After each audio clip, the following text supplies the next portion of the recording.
Revolutionary greetings. This is Haki Kweli Shakur coming back at you again, man, at another sacred space. This is in Richmond, Virginia, near the War Memorial, near Browns Island. This is the historic Tredgar Iron Works. Take a look.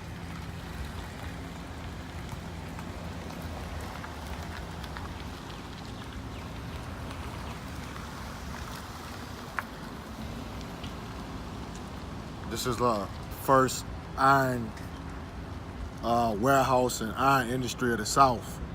Before the Civil War, during the Civil War, and after the Civil War. Over 70 ancestors was enslaved on this land right here during the industrial period of the Tredgar Iron Works.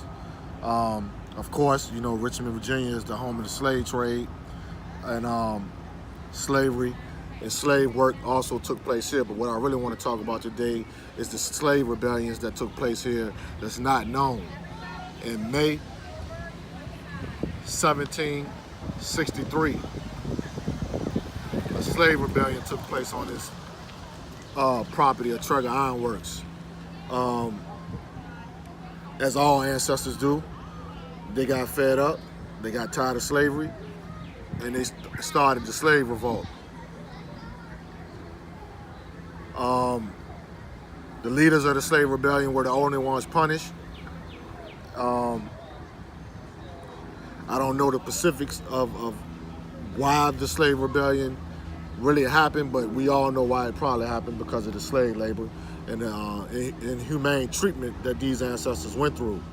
Also, in I would say like a century before that, in the 1700s, another slave rebellion conspiracy took place across 7 cities of Richmond, Virginia, all the way to Norfolk, Virginia. Over 900 ancestors got together and was planning to take over 4 cities in Virginia and to smash the capitalist system of slavery.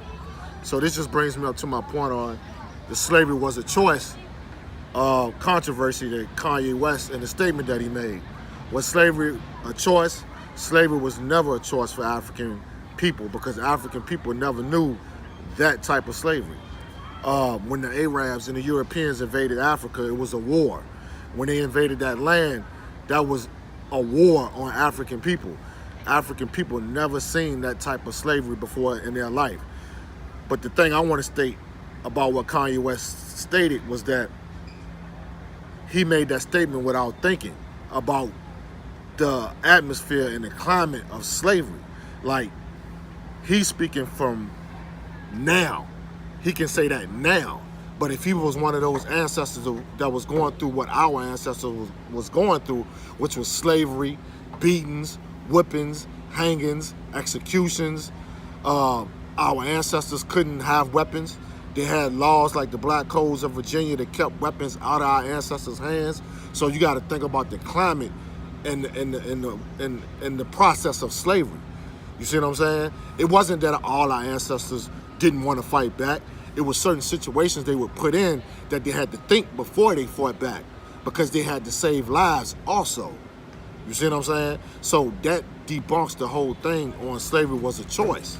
You see what I'm saying? With what Kanye West was saying, he has to think about the climate and what those ancestors were going through, and able to understand that they couldn't just hop up and do what they wanted to do to get out of slavery. But on the way over here, our ancestors had always fought back. They fought back on the ships. They took over ships. They freed ancestors on the ships. A lot of our ancestors committed suicide. Also on this month, I also want to say salutations to the ancestors of the Igbo landing in St. Simon's Island in Georgia, where those ancestors also took it into their own hands to take their own lives. You see what I'm saying? So you got to think about the conditions our ancestors and the decisions they had to make during slavery. A lot of our women killed their own children trying to escape slavery because they didn't want to get killed or caught by slave catchers. So we gotta understand, man, you can't make disrespectful statements like that about your ancestors, man, because slavery was never a choice for African people. So that's all I basically, wanted to bring to y'all today. I'm at this historic site, Tredgar Iron Works.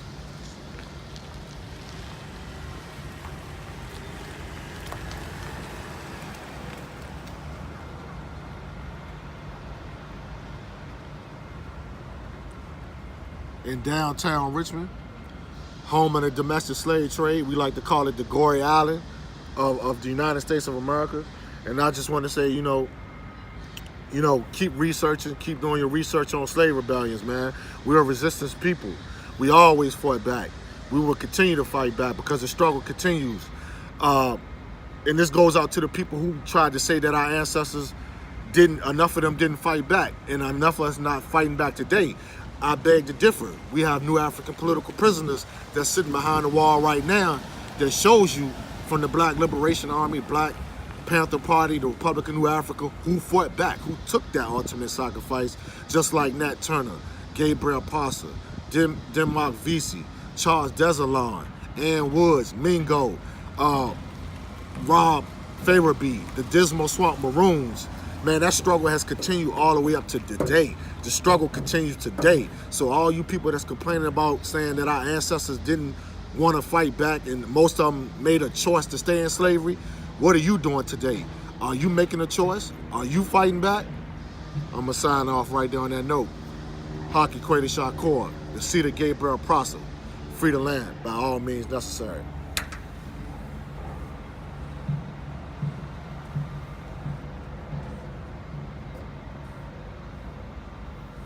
And I also want to make this before I shut this video off real quick. As you noticed, as the camera was being swung around, African people, man, you got to get out to these sites, man. These are sacred spaces and sacred spots you need to go pay homage to your ancestors at. But every sacred spot that I go to where our ancestors was at, I only see white people doing European tours.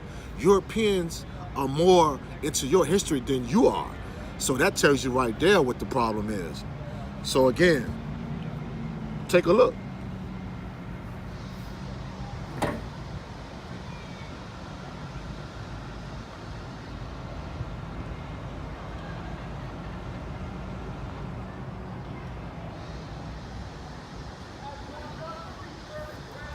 See, until that paradigm and that dynamic you see right there start to change, and African people, you take your children to all these sacred spaces, our conditions are not going to change, man.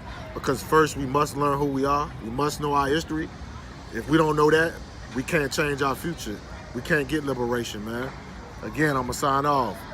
Free the land.